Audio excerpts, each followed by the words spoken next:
It was 2 in the morning, in this ugly, humming hospital hallway, when I saw a little girl in a yellow raincoat, sitting on a plastic bench, clutching a stuffed rabbit, like it was life support, and my whole body locked, because she had my eyes, my exact eyes, gray with those pale little flecks around the iris, same as the ones I've been staring at in the mirror for 45 years.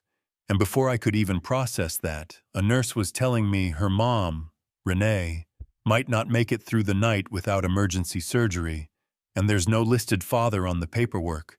No next of kin, nobody who can sign, so, Mr. Hale, are you willing to authorize? My name is Lucas Hale. I run Hale Meridian Group. I sit on panels about global markets and all that. But nothing in that world prepared me for. You're either going to sign and save her, or you are going to stand here and say you're not legally involved. Because in that moment, I wasn't thinking about PR or money or the Hale name. I was looking at this kid who couldn't have been more than 5, who hadn't slept, who was just staring at those ICU doors like she could hold them shut with her heart until someone gave her mom back. I walked over to her, tried not to scare her, and I said, real quiet, "Hey, I'm Lucas," and she just stared at me for a second, like she was comparing my face to a picture in her head. Then she whispered, "My mom said you'd come if I waited long enough, and I swear to you, I forgot how to breathe," I said. She said that, and she nodded and goes. She said my daddy works in the tall glass building, and he's really good at being busy. But one day, he'll come for me, and then she looks up at me and asks, dead serious, "Are you good at being busy?" And that one hit like a punch, because being busy is basically my brand. You Google me, and the first thing you get is how I don't sleep, and I grind and all that. But coming from her, it did not sound like praise. It sounded like, "Where were you?" I asked her name, and she said Lily. And then she reached for my hand and said, "Please don't go like we've known each other forever." And I'm telling you right now, I hadn't earned that. I hadn't earned a single second of that trust because, 6 years ago, Renee tried to tell me she was pregnant, and I did what powerful men do when they're cowards. I called it complicated. I said it wasn't the right time. I told myself walking away was cleaner for everyone, and I let her carry everything alone, so if you're listening to this and you're already judging me, you're not wrong.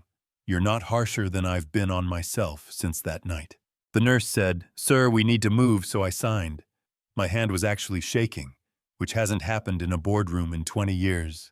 And I sat down next to Lily, and she just leaned against me like I'd always been there, like my shoulder was where she was supposed to sleep.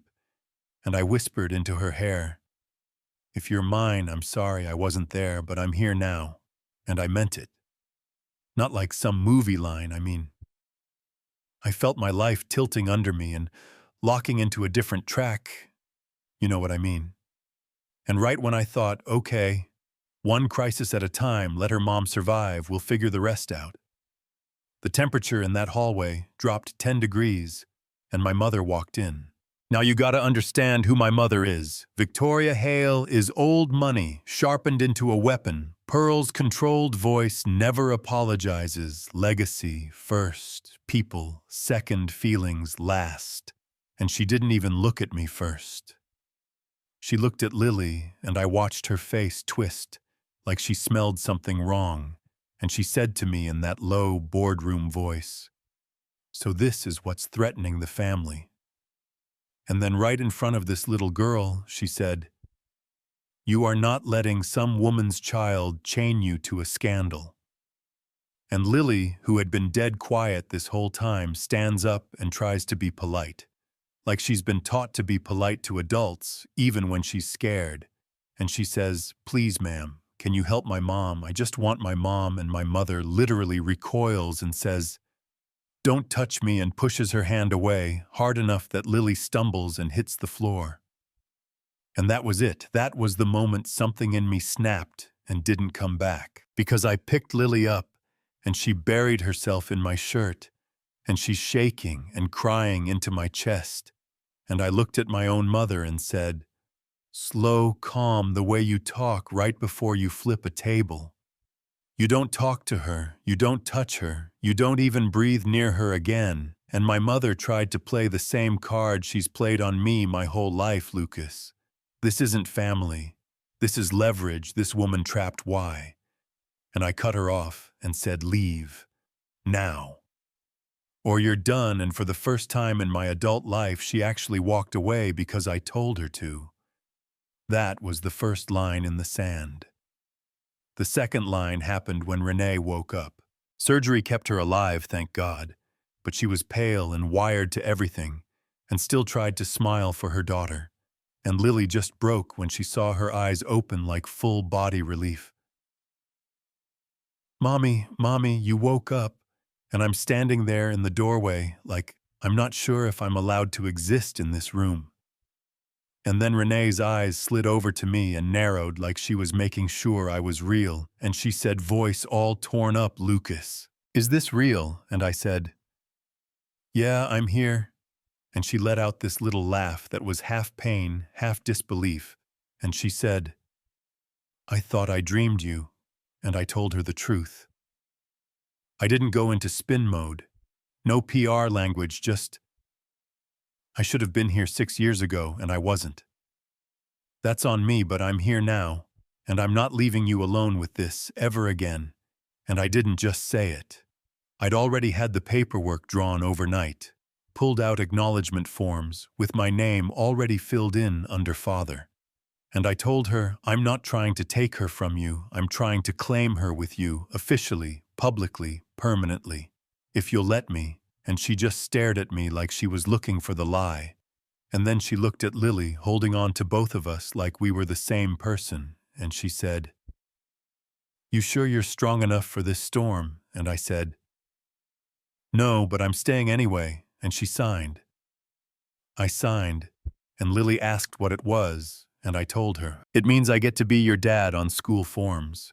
And she blinked like I'd just hung the moon off the ceiling, and whispered, "Hi, Dad," and laid her head on me like she'd been holding her breath her whole life and finally let it out. Now here's where the whole situation stopped being private and turned into a street fight in public, because the second any document with the Hale name hits a database, the press smells blood. And by the next morning there were headlines like, "Hale heir hiding secret child," and "Who is Renee Carter?" and "Is there an illegitimate claim on the Hale Trust?" And my assistant is texting me like, "Do you want PR to manage this?" And I just shut my phone off. Because you know what? No. I wasn't going to let my daughter come into my life as some shameful footnote. I try to bury with a donation. So I called a press conference myself, no handlers, no mother, nobody standing next to me to make it look clean. And I said straight into every camera, I have a daughter, her name is Lily. I failed her and her mother. That stops today, and I will not hide her to protect my reputation. And you could feel the city lean in on that. And you could feel certain people in my world panic. And by certain people, I mean my half-brother Damon and every old man who's been feeding off the Hale name for decades, because the Hale family trust, this dinosaur legal structure that controls money, controlling votes, foundation assets, all that, has this nasty little line in it written back in the dark ages that says if a child isn't acknowledged as legitimate by age 6, they can be excluded from protection permanently. And Lily just turned 6 last month, so Damon walked into a board meeting